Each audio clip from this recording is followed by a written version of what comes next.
Don't you understand who was right who was wrong? ہمارے ہاں church تو نہیں ہے، ہم تو کسی فقیر کے قائل نہیں ہیں. ہاں ہم اللہ کے دوستوں کے قائل ضرور ہیں. جو اللہ کا دوست ہے ہم اس کے عاشق ہیں. ہم بھی تو دوست ہی ہونا چاہتے ہیں. اس برادری میں تو کوئی جیلسی نہیں ہوتی، کوئی رشک نہیں ہوتا، کوئی نفرت نہیں ہوتی. ہم تو بھاگتے ہیں ایک دوسرے کی طرف اگر کوئی خدا کے راستے میں ہو. والذین آمنوا اشد حبا للہ. ہم تو بھاگتے ہیں، ہمیں شدید محبت ہوتی ہے. دس از اونلی ون کمپٹیشن. یہاں مراتب کی جنگ نہیں ہوتی، یہاں عزتوں کی جنگ نہیں ہوتی.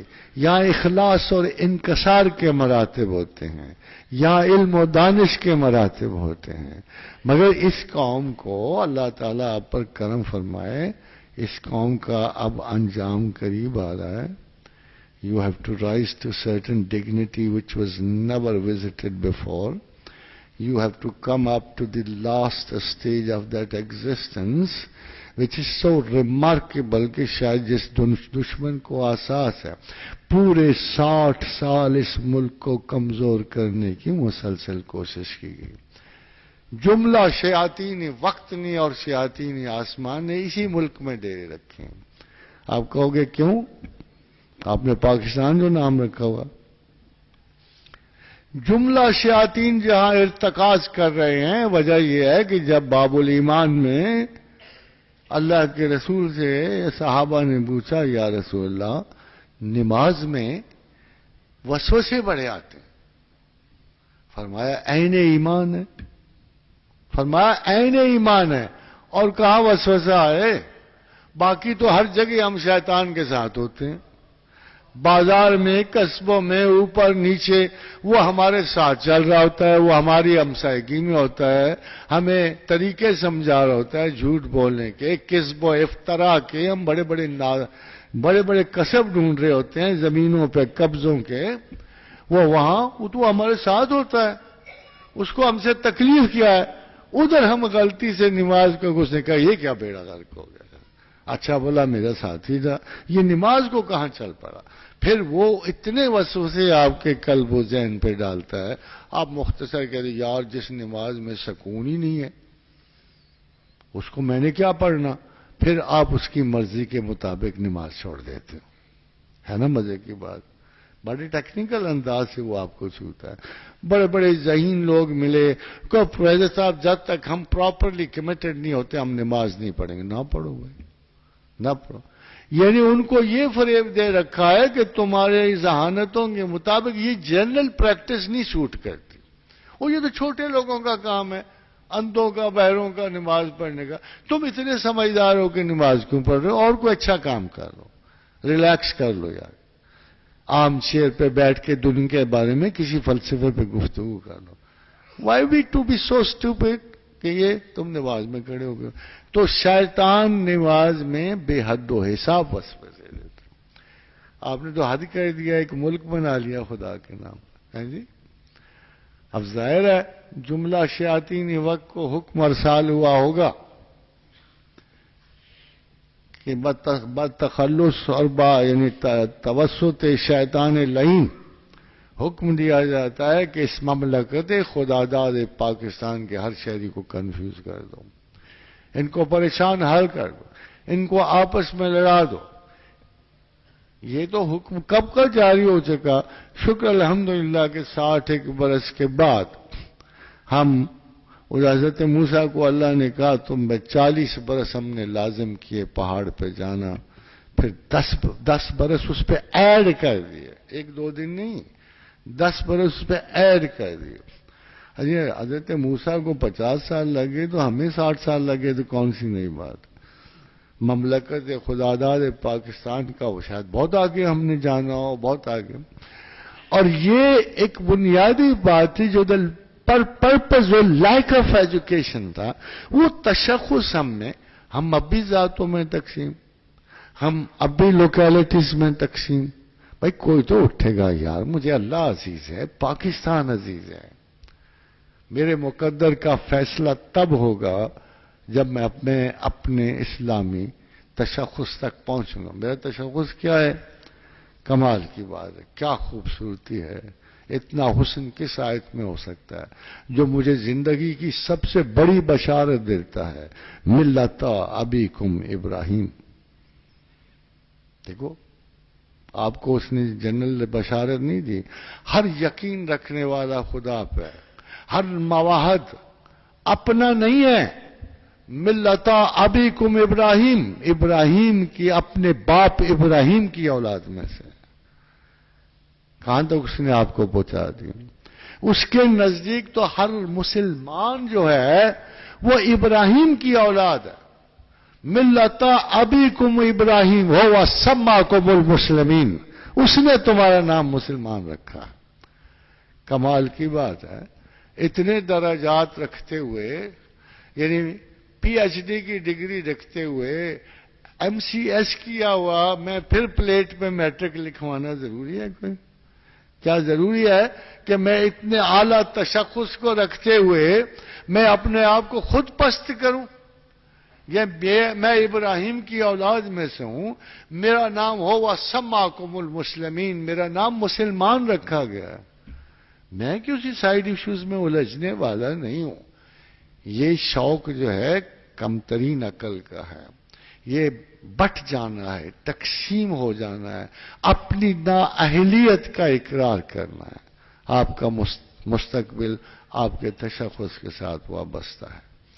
تشخص تو بڑا سادہ ہے، اس ملک نے رہنا ہے، مسلمانوں میں یہ سر خیل اسلام ہے، اس نے نہ صرف رہنا ہے، اس نے اقتدار مطلق تک پہنچنا ہے۔ آپ کے اگلے برس بڑی صورت پذیر ترقی کے ہیں، اگلے برس آپ کے اس شان کے ہیں کہ بڑی بڑی قومیں، یہ ابھی تو آپ کا پاسپورٹ ہی نہیں ویلڈ ہوتا، بڑی بڑی قومیں آپ سے ریکویسٹ کریں گی، آپ کے حضور آنے کی کوشش کریں گی، اور یہ صرف 10 سال کے چھوٹے سے وقفے میں ہوگا۔ امیر ہوگے، رئیس ہوگے، لیتھارجک ہوگے، کر بیٹھے بیٹھے بس منہ میں ڈالتے جاؤ گے، کھائے جاؤ گے، کوئی کام ہی نہیں کرنے کو پڑے گا آپ کو۔ یہ جو آپ کی اب کی اسرت ہے، تنگی ہے، آج کے بغیر کل کے عطا کرنے والے ہوں گے انشاءاللہ تعالی العزیز۔ You will see it with your own eyes. اور باقی دشمنوں کی کیا ہے؟ کوئی بھی دشمن آپ سے نہیں لڑ سکتا۔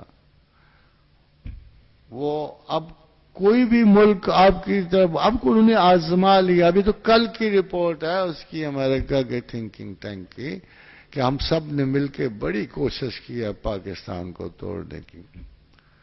کہ انہوں نے لکھا کہ ہم سب نے مل کر پاکستان توڑنے کی بڑی کوشش کی ہے، مگر پاکستان کے لوگ اور فوج کو ہم علیحدہ نہیں کر سکے۔ انہوں نے کہا کہ ہم نے بڑے سٹنٹ کھیلے ہیں، ہم پاکستانی عوام کو پاکستانی فوج سے جدا نہیں کر سکتے۔ Now it is time to shift to other activities, not to try this separation. اب پاکستان کو ہم ڈی اسٹیبل نہیں کر سکتے، اب پاکستان نے آگے بڑھنا ہے۔ اور فوج سے بھی ریکویسٹ ہے کہ اپنے بھائیوں سے ذرا محبت سے کلام کیا کریں۔ کبھی کبھی دیکھو جی، جب دشمن اس بات کا قائل ہے کہ ہم عوام پاکستان کو افواج پاکستان سے جدا نہیں کر سکے، بڑا بڑا چکر چلایا گیا سیاسی اخلاقی۔ بات یہ ہے، ایک دفعہ ایک فوجی افسر نے مجھے پوچھا کہ جی ہمارے بارے میں ہمارے عوام کیا سوچتے ہیں؟ میں نے کہا وہ تو تمہیں افسر سمجھتے ہی نہیں ہے۔ دیکھو ہماری پوری قوم فوج کو نہ افسری سے دیکھتی ہے، نہ چیف آف دی اسٹاف کو دیکھتی ہے۔ ہماری فوج تو تمہیں صرف شہید یا غازی دیکھتی ہے۔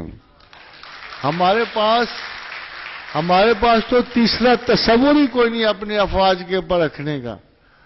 اور آپ یقین کرو، آپ کتنے گپ اندھیرا ہو، کتنی تاریکیاں ہوں، کتنی خوف کی فضا ہو، اگر کوئی بچہ کھڑکی سے جھانک کے دیکھے نا ہمارا ایک فوجی کھڑا ہوا، ایسے لگتا ہے وہ بالکل اس کو پرواہ نہیں ہوتی۔ اتنا اعتماد دنیا کی کسی فوج پر کسی عوام کو نہیں ہوتا جتنا ان کو ہوتا۔ تو پھر واٹ از دی ریزن؟ میں کہتا ہوں یار دونوں طرف سے اخلاق برتنا چاہیے۔ میں تو اس جنگ کو چھوٹی سی جنگ سمجھتا ہوں. میں تو سمجھتا ہوں کہ ایمانداروں کی جنگ بے ایمانوں سے ہو رہی ہے. کوئی بڑا پولیٹیکل فساد نہیں ہو رہا. میں تو اس کو بڑی جنگ ہی نہیں سمجھتا. یہ کسی پارٹی کے خلاف نہیں ہے. میں جانتا ہوں, میں تو اپنے دوستوں کو جانتا ہوں, میں اپنے چھوٹے بھائیوں کو جانتا ہوں, میں افواج پاکستان کو بڑی اچھی طرح جانتا ہوں. بھائی ان کو یہ اتنے چانسز ملتے کہاں ہیں کرپٹ ہونے کے جتنے آپ کو ملتے ہیں. وہ تو بہت شریف لوگ ہیں, انہوں نے اپنی ڈیوٹیاں نبھائی ہوتی ہیں, فٹیگ اٹھائی ہوتی ہے. ان کو دکھ ضرور ہوتا ہے کہ ہم جس ملک کے لیے جان دے رہے ہیں اسے ایک کرپٹ آدمی کتنا سستا بیچ دیتا ہے. یہ فوج کا تاثر. اسے ہم شہید ہو رہے ہیں. مجھے ایک واقعہ یاد ہے, میں آپ کو پرسنل ایکسپیرینس سنا سکتا ہوں. 3 سال میں جنرل کیانی صاحب کے ساتھ ہم ایک بڑے اہم فوجی, اخلاقی اور سیاسی مسئلے پہ اکٹھے رہے, اور الحمدللہ اللہ نے ہمیں ایک بڑی بریلینٹ وکٹریوں سے نوازا, بڑے فتنوں سے کو ہم نے سمیٹ لیا, جس کی اب کنٹینیوٹی ماشاء اللہ تعالی اب جاری ہے. کہ اس وقت ہر دوسری جگہ دھماکے ہو رہے تھے پشاور میں, اور جگہ جگہ قتل و غارت ہو رہی تھی. ٹوٹل مورل ڈاؤن تھا نا, بالکل زیرو لیول پہ تھا. تو کیانی صاحب نے اور مجھے کہا کہ پروفیسر صاحب بات یہ ہے کہ اس وقت اس شہر کو کون بچائے گا, پشاور کو کون بچائے گا. تو میں نے کہا یہ کوئی سیاسی بندہ وہاں نہیں جا رہا, کوئی پرائم منسٹر نہیں جا رہا, کوئی ایون سرحد کے لوگ بھی نہیں وہاں جا رہے. جو بڑے بڑے لیڈر تھے سارے اسلام آباد میں محفوظ آ کے ہو گئے, تو اس شہر کو کون بچائے گا. And he heard me and said, I'll go. آپ یقین جانیے اس وقت کو اٹھا کے دیکھ لیجیے, اس پورے پیریڈ کو اٹھا کے دیکھ لیجیے, کوئی بندہ اس سخت ترین مرحلے میں پشاور نہیں گیا سوائے جنرل کیانی گئے. ناٹ اونلی ایونٹ, اچھی بری خابیاں ان کی ہیں, مگر آپ یہ دیکھو کہ کس کو سب سے زیادہ احساس تھا کہ ہمارا ایک شہر جو ہے وہ لٹ چکا ہے اور لوگ برباد ہو چکے ہیں, اور ان کے مورال اتنے ڈاؤن ہے کہ کسی چیز پہ اعتبار نہیں رہا. تو ہمارا فوجی جرنیل وہاں خود گیا, کوئی سیاسی نہیں گیا. وہ جا کے 2 کروڑ روپے کی پولیس کو مدد دے کے آیا, اور وہاں جا کے اس نے ان لوگوں کو اعتماد دیا, ان کی ہمت افزائی کی. اس دن کے بعد پشاور پھر بلند ہو گیا. دے فاٹ بیک. اور اب مطلب ہمارے ابھی فوجی تو اپنی ٹریڈیشن نہیں چھوڑتے ہیں, لگتا ہے کہ بڑے پکے ہیں ضد کے. جب بھی قوم ذرا سی خطرے میں آئی, ان کو پتہ نہیں کیا ہو جاتا ہے, فوراً لڑنے آ جاتے ہیں. یہ اپنی ٹریڈیشن نہیں چھوڑتے.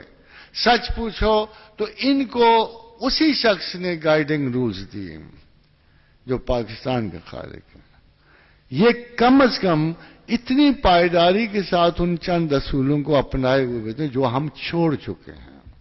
ہمیں ان کا ساتھ دینے کے لیے we have to come back. یہ معمولی سی قوم نہیں ہے. میں آخر میں صرف آپ کو یہ کہنا چاہتا ہوں کہ اللہ اور رسول نے اس قوم کے بارے میں بہت کچھ کہا ہے.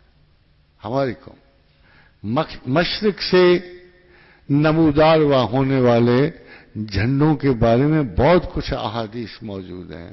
حضرت نائم بن حماد نے حمادی میں اس قوم کے بارے میں کہا ہے, پاکستان کے بارے میں کہا ہے کہ اہل ہند کے مسلمان پہلے اہل کفر ہند کو شکست دیں گے اور ان کے عمراء اور رؤسا کو گرفتار کریں گے, پھر شام میں مریم کے بیٹے کا ساتھ دیں گے. یہ ہے الحمدللہ, یہ ہے پاکستان کا کردار. اگر فوج تھوڑی سی آپ کو اچھی لگتی ہے تو اس کی بھی وجہ یہی ہے. ہمارے وہ دن گئے ہمارے فوجی, اور ہم سب ان سے محبت کا باعث بھی یہی ہے کہ وی نو ایچ ادر, ہم ان کی انٹیگریٹی کے قائل ہیں. وہ ہماری حفاظت پہ کمر بستہ ہے, ان کا عہد ہے. مگر بہت سارے لوگ ایسے ہیں جو ہمیں جستا جستا تقسیم کر کے، برباد کر کے، لڑا کے ہمیں اپنے ابتدائی عہد سے بیزار کر رہے ہیں، جو ہم نے قائد اعظم کی مائیت میں کیا تھا۔ یہ اجماع امت ہے، پاکستان پولیٹیکل ڈیسیشن نہیں ہے، پاکستان اجماع امت ہے۔ یہ مولویوں کا ڈیسیشن نہیں ہے، یہ اجماع کا فیصلہ ہے، اور یہ اجماع کا فیصلہ قیامت تک تو ہم محاورتاً کہتے ہیں، مگر میں آپ کو یہ بتا دوں کہ یہ نمود عیسیٰ تک قائم رہے گا۔ یہ جو حضرت نعیم بن حماد کی حدیث ہے، یہ بتاتی ہے کہ ہمارا، ویسے تو آپ کیا سمجھتے ہیں، میرا خیال یہ ہے کہ انڈیا اب ہمارا حریف نہیں رہا ہے۔ کر لے شرارتیں دو چار ادھر ادھر، دو چار چھیڑا چھاڑی تھا، چھیڑ خوباں سے چلی جائے اسد، گر نہیں وصل تو حسرتی سے۔ اب وہ مہاویر چکر سے تو نکل گئے، تھوڑی بہت حسرت ان کی رہتی ہے۔ میں دو چار نکات میں آپ کو بالکل واضح کرتا ہوں۔ اب بھلا کون سی لڑائی ہوگی؟ اگر آپ میزائلز کی جنگ لڑ رہے ہو، ایٹمی جنگ لڑ رہے ہو، تو آپ کا خیال یہ ہے کہ ہم بیٹھے رہیں گے، اپنے تحفظات، اپنی جان کو خطرے میں ڈالتے رہیں گے اور ان کی زیادہ تعداد سے ڈرتے رہیں گے؟ وہ حضور صلی اللہ علیہ وسلم کی ایک بہت بڑی جو ہے حدیث ہے کہ 12,000 بہت ہیں کسی بھی دشمن کو شکست دینے کے لیے۔ 12,000 مسلمان بہت ہیں کسی بھی دشمن کو شکست دینے کو۔ آپ کو کہ یہ پوری کب ہوئی؟ جب بیٹل آف کنواہا میں ظہیر الدین محمد بابر جنگ کے لیے آیا تھا، تو against 100,000 soldiers, more than it, 124 princes کے اگینسٹ میں ظہیر الدین بابر کے پاس صرف 12,000 فوجی تھے۔ مگر یہ کام اس نے کیا مسلمانوں والا، توبہ کی، شراب چھوڑی، داڑھی بڑھائی، اور وہ یہ کنواہا کی جنگ جیت گیا۔ کبھی آپ نے پڑھا تاریخ میں کہ ہاؤ مینی سولجرز جب طارق بن زیاد اترا تھا؟ 12,000۔ 1.25 لاکھ راڈرک کے فوج کے مقابل میں 12,000، اور 12,000 فوج کے رستے بند کرنے کے لیے اس نے اپنی کشتیاں جلا دی۔ تو مسلمانوں نے کہا یہ آپ کیا کرتے ہو جی، آپ سے پاس سالار ہو، مگر ترک سبب ضرور شریعت کجا رواست، یہ کہاں جائز ہے کہ آپ بھاگنے کا رستہ ہی بند کر لو؟ تارک چوبر سفینہ اندلس، کنارے اندلس سفینہ سوخت، گفتند کار توبہ نگاہ خرد خطاست، کہ تو عقل کے نزدیک کوئی کام ٹھیک ہی نہیں ہے، آپ نے سارا سفینہ جلا دیا، بچ کے کہاں جائے؟ خندید دست برد بشمشیر خیش گفت، اور کہا ہر ملک ملک ماست کے ملک خدا ماست۔ جب اسے کہا گیا نا شریعت کے خلاف، اس نے کہا بھائی کیا باتیں کر رہے ہو، ہم اپنے ملک میں آئے ہیں، جو ملک ہمارے خدا کا وہ ہمارا ہے، یہ تو ہمارا ہے، ہمیں کیا کہا؟ میں تو اس لیے سفینے جلا دیے کہ اب اس پچھلے گھر کے آ جانا، اب یہی گھر بنائیں گے۔ صرف 12,000 تھے۔ الفانسو 6 اسپین میں فوج لے کے نکلا، کو لوگ 2 لاکھ کی فوج دی، تو چاند چڑھا ہوا تھا۔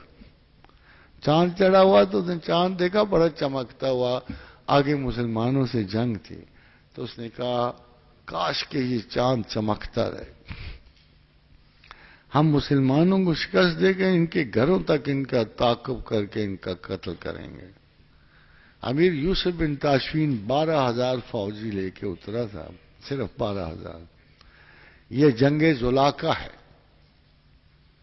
زلاقہ کی جنگ میں 12,000 فوجیوں کے ساتھ الفانسو ششم کو شکست فاش ہوئی۔ جب شکست ہو گئی تو مورخ پتہ کیا لکھتے ہیں؟ کہتے ہیں سب سے زیادہ گالیاں چاند کو پڑ رہی تھیں کہ یہ کمبخت ہو نہ ہوتا تو ہم چھپ چھپا کے بچ نکلتے ہیں مسلمانوں سے۔ تو خواتین و حضرات، کوئی ایسی پریشانی نہ ہو، کوئی تعداد کی پریشانی نہیں ہے، ہاں بس چھیڑا چھاڑی تو چلتی رہتی ہے۔ ہو سکتا ہے کل کو آپ سمجھ کے جھکی ذرا چشم جنگجو بھی نکل گئی دل کی آرزو بھی، بڑا مزہ اس ملاپ میں ہے جو صلح ہو جائے جنگ ہو کر. اور انشاءاللہ ہماری ٹرمز پہ ہی اب صلح ہوگی. دیر نو وے بیک. اللہ کے فضل و کرم سے پروردگار عالم کا قول مبارک ہے، تم لوٹ جاؤ گے تو میں بھی لوٹ جاؤں گا، تم پلٹ آؤ گے تو میں بھی پلٹ آؤں گا. اب وقت ہے کہ ہم اللہ کو پلٹیں. ہمارے انڈرسٹینڈنگ صحیح ہونی چاہیے. آپ کو پتا ہے فرض کفایہ کسے کہتے ہیں؟ فرض کفایہ اگر ساری قوم میں سے ایک بھی کر دے تو پورا ہو جاتا ہے. اگر ایک بھی بندگی اللہ میں سنور جائے تو کسی خدا کے بندے کے ہوتے ہوئے آپ کا خیال ہے کہ وہ قوم تباہ ہو جائے گی؟ یہ نہیں ہو سکتا. ایک حدیث رسول ہے صلی اللہ علیہ وآلہ وسلم، فرمایا یا رسول اللہ قیامت کب قائم ہوگی؟ فرمایا جب تک ایک بھی بندہ زمین پہ اللہ اللہ کہنے والا ہے قیامت نہیں آئے گی. آپ ہی کیوں نہیں ہو جاتا؟ سیدھی سی بات. بس جب تک ایک بھی بندہ پاکستان میں اللہ اللہ کہنے والا ہے پاکستان پہ قیامت نہیں آئے گی. ہم سائے گی اپنی خیر کر لیں تو اللہ رب بات ہے. وما علینا الا البلاغ. Thank you very much. Thank you.